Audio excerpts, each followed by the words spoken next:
सानाम को सगुन दाराम मेना नोआ अब सानताड़ सावता यूट्यूब चैनल रे सानाम को ठेन लेसायत गे गोड जोहार तो तेहेन दोबन गापाल मारा नुकिन जहाय सनत टुडू गंके तकिन किन कमेंट अकदा तो ओना को बारे तेगे आंसर बन एमा ठीक है जहाँ कुकली किन दोहो कर ओना कोरेना आंसर गे बन एमा ठीक है तो चलो तले जस्ते मिलम के वीडियो स्टार्ट कर लगे।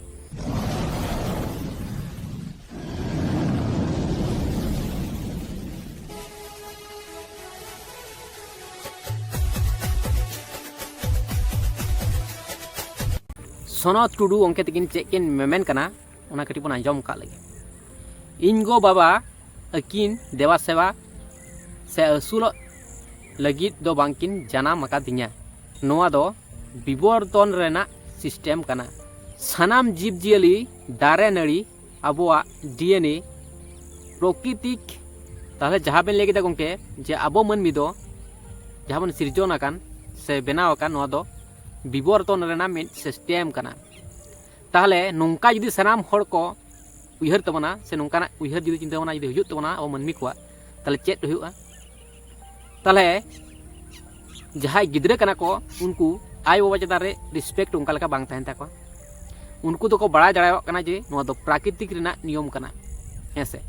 आय बाबा दो कोनो उद्देश्य बनुआ जानाम कदिया हेसे तारपर जहां जिनिसटा हुयुग कना बाबा ताको हो नोआ को मुनेया जे गिद्रेन जानाम कदी नो विवर्तन रेना सिस्टम कना देवा सेवा से उनी चान देख भले हरा आय जहां लका कते हरा दाड़े आय ऐसे बांग विवर्तन ना सिस्टम कना जेहेतु देवा सेवा ना कोनो लक्ति बनुआ ऐसे बांग ओलो पढ़ाई सेड़ाया बाय सेड़ाया चक्रिया बकरिया चेत सिस्टम हो इन तो बन पंजावाया ऐसे बांग विवर्तन रेना सिस्टम कना जेहेतु ताहले ओनोंका आय बाबा हो गिद्रे बांग को मनाव को और गिद्रे हो आय बाबा बांग को मनाव को हो उनका लेकाना उयहर जुदी हिजुग ताको जे नो विवर्तन रेना सिस्टम कना मेटेन जहाँ जिनिसटा हुयुग कना प्रत्येकटी जिनिस रेना गे से प्रत्येकटी कमी तायम रे जहाना बन जहाना कारण तहना जुदी बन नेला जहाना बन जहाना उद्देश्य तो तहन गया प्रत्येकटी जिनिस रेना गे दाका बन जमा रेंगेज खातिर कमिया बन पैसा लगती खातिर झोतो किछु तायम रे कारण दो तहना और उना कारण अब बड़ाई कते लासे मांग लगती तबन हेसे ताहले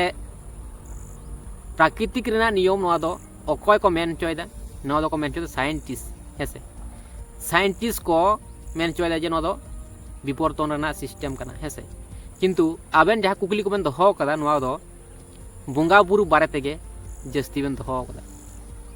हेसे बन ताहले साइंटिस्ट हर दो कोनो दिन हो बंगा बुरु बारे कुकली बांग को दोया कारण दो उनको तो बांग को पतिवा बंगा बुरु मेना को से बनु हेसे आर उनको तो जद घड़ी प्रमाण बांग को ᱧᱟᱢᱟ तद घड़ी बांग को पतिया हेसे नोआ दो विवर्तन रेना सिस्टम कना मनमी जनम को दो तालहे विवर्तन रेना यदि सिस्टम कान गया तालहे जहाय आय बाबारन गिद्रे बांग को जानामो कना ताले उनको लगे दो चिदा ओना सिस्टम दो बनुआ विवर्तन रेना सिस्टम हेसे तो नोआ आबेन ठन कुकली ताहे भागे बंगा बुरु बड़ी बंगा बुरु चैलेंज बनु को से चिली हो बनु को नोआ दो मानवा को काल्पनिक फल कना ओनाते मानवा को तालारे हजार बंगा हजार धर्म हजार मतामत नोआ दो इnye जुक्ति ते मेना हजार धर्म हजार मतामत हजार बंगा बुरु जुदी बन नेला हजार धर्म जहाँ बन ले ओना दो ओकाटा रे मेना ओकया रे मेना जुदी बन नेला हजार धर्म रेना नितुम जुदी मेना उनगा तो हुयुग कना सांताड़ को आके हेसे बांग अब सांताड़ रेगे नोआ जिनिसटा मेना जे हजार धर्म हजार मतामत आंधा पतियो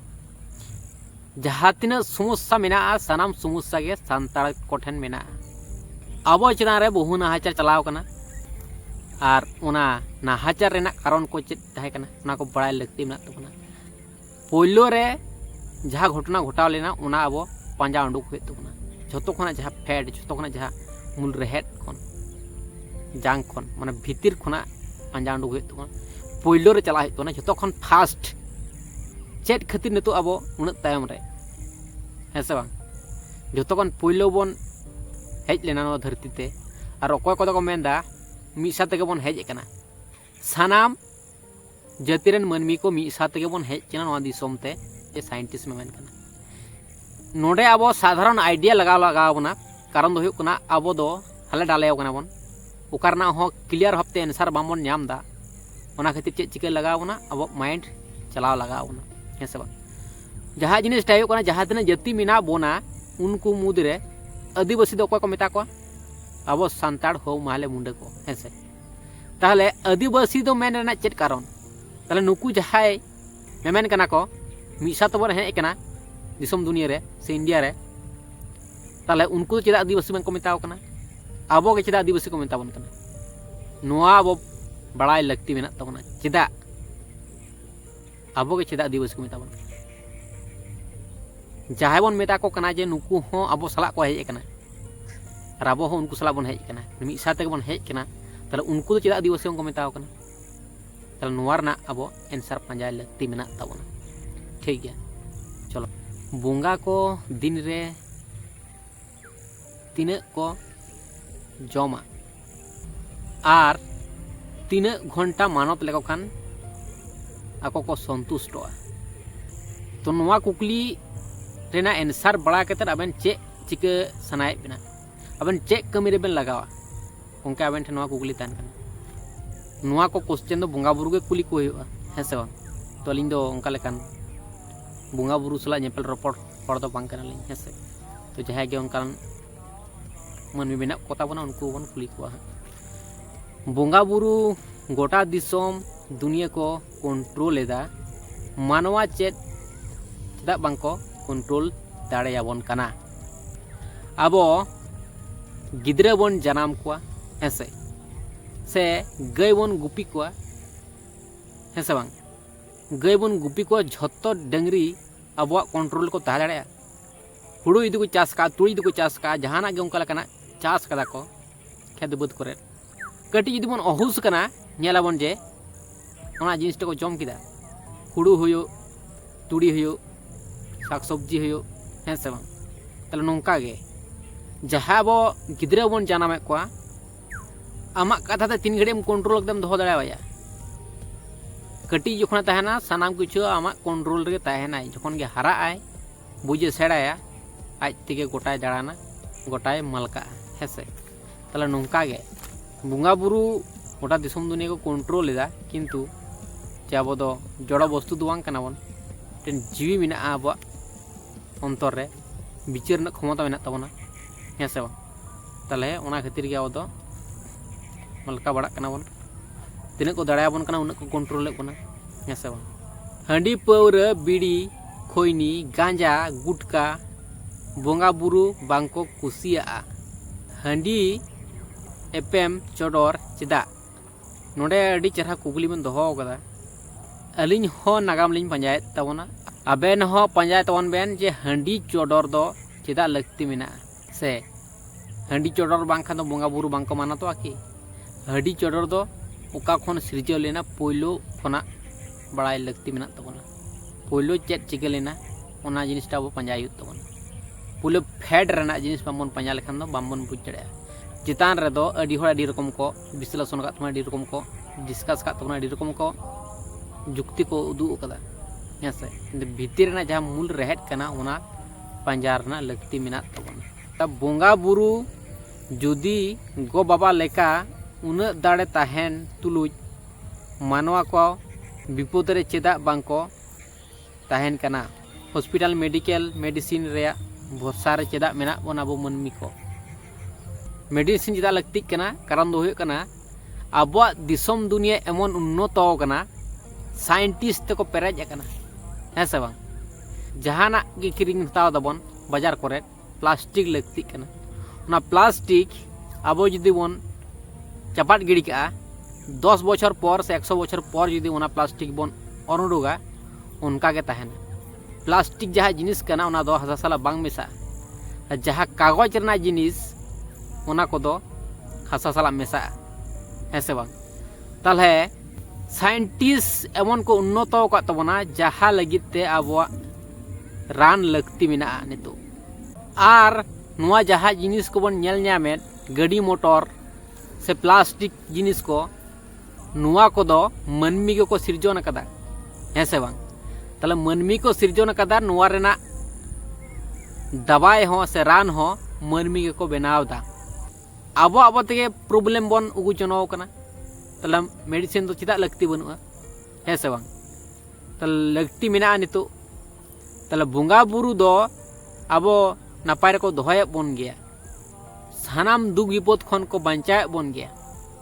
तो अडिगान कहानी मेना नवा को सानाम कुछ बन ले तब तारपर जहाँ जिनिसटा हुयुग कना कोरोना भाइरस वर्ल्ड जहाँ फेमस मिधा हो लेना उन अक्तो मेटन सांताड़ हो नुआते आंको इफेक्टेड कना मेटन सांताड़ हो आर जहाँ बेसी बुंगा बुरु देवा सेवा तोहिल को तहे कना जहाँ इंडिया नंबर 1 से नुआ पृथ्वी नंबर 1 धार्मिक हड़ कना को से बुंगा बुरु धर्म कर्म निम्नचार मानाव हड़ उनको के बेसी को इफेक्टेड कना से उनको के बेसी को गज कना किंतु अब सानताड़ कोठेन दो कोनो इफेक्टेड बांग पड़ाव कना मेटेन सानताड़ हो उनका लेकना बामबन दु दड़ाया को जे नुई इफेक्टेड कनाय नुआ भाइरस ते ताले नुआ अब जुदी बन नेला चिकते अब सानताड़ दो बामबन इफेक्टेड कना कारण दो हुयुग कना नुआ कथा बन बड़ाया जे अबरन बुंगा बुरु को दो अडिये को दाड़ेयाना हेसे उनको को उमुल काट बना अब दो हयतो मन रगी अड़िस को कना ठेला सहाय को बन हाना नियम बन एगेर को बामबन न्याम को जेहेतु बहुत किछु बन मेता को कना बहुत किछु बन रोय दो को किंतु आको दो ठीक को बंचाए बन गया एक नंबर जहाँ पॉइंट हुयुग कना ओना कोरोना भाइरस ओना तो आमबन इफेक्टेड कना हेसे ताल नोडे हो जुदी आबो आमबन पतिया तालहे दो चे हो चिकतने बनु तबना हेसे बा जेहेतु अब सानाम गे मनमी कना बन हेसे बा आम पतिया से बाम पतिया इये दो ताते कोनो जाय आसे ना हेसे आम पतिया लेनखान आमाग गे भागे हेसे बा जहाँ जिनिस आम बाम नेल का ओना रना आइडिया दो तीसरो आलम दोहो का जहाँ जिनिसटा बाम नेल कदा आम आइडिया एकदम दोहो कदा नोआ जिनिसटा तो नोंका हुयुगा हेसे बा तालहे ओना जिनिसटा जुदी बांग होय लेना ताले चेद हुयुग तमा आमाग गे क्षतिया एग्जाम्पल जहाँ मेने मेटेन दारे मा इदा हेसे आम दो मने कदा जे हानते गे हेलाव मेना जेहेतु हानते गे उल्टा नोआ आइडिया दोहो कदा आर आम दो जोर मा एम धुराव कना तो मा एम धुराव कन खान दो आम दो नोआ धरे मेनामा नोआ धरे मेनामा आर नोते उल्टा दारे दो हेसे ताल नोआ धरे जेहेतु मेनामा आम दो सेफ्टी रे मेना मिया आम दो मने दा सेफ रे मिनिया इन दो हेसे नोम चिंता बनाव कदा हेसे बा ताले दारे जखन मा इदी किदा चे चिकेना आस्ते आस्ते चुवाएना चुवा काते जहाँ दारे रना तायम धारे जहाँ ताहे कना ओनातेम हातवायना हेसे झाएनाम झा एनखान गे अवस्था कहलेन तमा ताल चे चिकेना आम जहाँ आइडिया कदा ओना कोन दो बेसी सेव रे तहन में हेसे नुआ रेना मेन जिनिसटा जहाँ हुयुग कना जे बुंगा बुरु बन मेन दा जे बनु कोआ हेसे आर को को मेन जे मेना कोआ नुआ अब पूरा पूरी भाबते क्लियर भाबते जो चौद घड़ी एंसर बामबन नामदा तद घड़ी दो बामबन ले दड़ाय जे बुंगा बुरु बनु कोआ हेसे मेना कोआ नुआ लेगे बेटारोआ कारण दो हुयुग कना जुदी के मेना को ताले आबो के सेब रे बन ताहेना हेसे बांग जुदी बनु को खान ताले तबुर हो ठीक गया किंतु कंट्रोल रे बन ताहेना जस्ती दो बामबन गभीरोआ लिमिटेड रे बन ताहेना तो ओना खातिर के सानाम किछु रे लिमिटेड ताहे लगती मेना अब मनमी जीवन रे ले दा जे बनुआ से बनु को बुंगा बुरु बामन नियम को जेहेतु ताले नोआ गा बो सेफ जिनिसटा दो बुंगा तला काते दो बामबन नेल कदा जेहेतु चेद होय दड़ाया से बांग होय दड़ाया ओका को दो मेनदा जे बुंगा लेनखानम से बुंगा तला लेनखान चेद जिनिस बांग ताहेना उनकान को हड़ जहाय मेना को ताबना जे बुंगा तलाव कना को जतो चावाव कना को तारपर हेज कते को मेनदा जे नोंका नोंका घटना कना ताले पूरा पूरी घटना अब बामबन बड़ाय कदा जेहेतु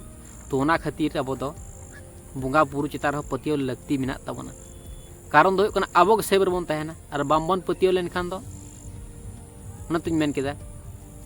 आम चेम चिके बाम चिके इन नेल काते कोनो फायदा बनु तिया सिनि लाभ दो बनु हेसे तो आम लगित आम चिंता जनक में आम चेम चिके लेखन बेटारोआ आम मनमी जीवन बेटारोआ हेसे ताले नोआ गे हुकना कथा दो बोंगा भाषा गे जखन सान्ताली कना आबो को तालारे जखन बोंगा बुरु को हिजुक कना उतनाव कमी रे आबो के चेदा तायम रे अडी जथात कुकली कना गंके नितो नोआ कुकली अली हलिन दोहो कदा नितो लिन दोहो दियत गया और एंसर हलिन नाम कदा और जहाँ जिनिस टाइप निजे हो पंजाय बेन चेदा उन्नत तायम रे मेना बना निजे तक पंजा लगा बना अकय दे पंजा बना हेसे आबेन हो कय पंजा बना अली हो कय पंजा लिया पंजाय हित बना निजे गे निजे लगी दो निजे के पंजाय हित बना निजे दिसम दुनिया लगी निजे सावता लगी समाज लगी निजे अब जीवी लगी निजे मनमी लगी निजे ओड़ा लगी दूर लगी निजे के पंजा लगा बना हेसे ताले नोआ गे हुकना कथा नोआ रे अडी गान गे कारण मेना हेसे तो कारण को दो पंजाय तबन पे लय देकिन जे सते सत पवित्र बांग ताहे लेन खान अबरन बोंगा बुरु मनमिया हड़मो रे चपाड़ कते बांग को हिजुआ जस्ती भंडो हड़ कोठेन गे बोंगा बुरु को चपाड़ोआ कारण दो चे तो नुआ रना कारण मा मेना पंजा तबन मेन तो उनका लकान हड़ कोठेन कुकली दो हियो ना को तो अलिन दो सनम किछु दो बलिन मेना ठीक गया और मिट्टे जहाँ क्वेश्चन कुकली किन दोहो कदा जे बड़ी बोंगा मेना को जहाय उनको को जुदी चीन जापान रे बान माराव कमी लेका बन दोहो का ताले तिनट नापायोआ नून रेगे अब दोन दोहो दाड़े को अब बॉर्डर करे से पाकिस्तान चीन करे जखन अबोरेन सांताड़ रेन गे राजा तहना है से बांग नितो सांताड़ रेन राजा मेनाय की ताले सांताड़ रेन राजा जेतु बनुया ताले जहाय मेनाय उनी गे दोहो कोय जहाय नितो प्रधानमंत्री मेनाय उनी गे दोहो कोय ताले आबो दोना चिंता मना करते लाभ बनु तबना हेसे और नोआ रना अडी गान गे बाड़ाय तना लक्ति मेना तारपर एयरपोर्ट रिया खर्चा कम को जुदी तोड़ा सुतम जहाँ बोंगा बुरुआ कना जहाँ ते आड़गन कना बोंगा बुरु तो ओना जिनिसटा जुदी ताहे को एयरपोर्ट रना खर्चा कम को तबना नोआ को जिनिस दो संभव बांग कना कारण दो ठीक है ताले गंके आयमा सराह नोंका लकाना कुकली को दोहो लगित ते और खाता करे ऑल दो होय कना कारण दो मोबाइल बनु आसे ओना खातिर के कटी प्रॉब्लम हो कना बखान दो बांग समस्या को ना रेगे नोआ को कुकली ना आंसर तो एम होय को गया लाहाño रेगे अकय बोंगा बुरे पुतियो को वाय पुतियो को नो दो निजे ठेन के फेड है से बांग निजेरा लाइफ चेका करते बेहतर बन बनावा निजेरा लाइफ चेका करते सरस बन बनावा नो दो निजे तेगे बन उयहर जनोआ हेसे आबेन जुदी बोंगा बुरु आमन पुतियो को अलिन दो चेदा बान चिके से अलिन जुदी बोंगा बुरु लिन पुतियो को आबेना चेदा बान चिके हेसे बांग ताले नोआ गे ओना कथा तो सनाम मोहर गे निजेरा लगी बन उयहर जनोआ मन चिका करते बेटर बन ताहा दाड़े से बेटर करते जीवन मन खाना दाड़े हेसे तो ठीक है ताले तने बड़ो चलते संग चोहार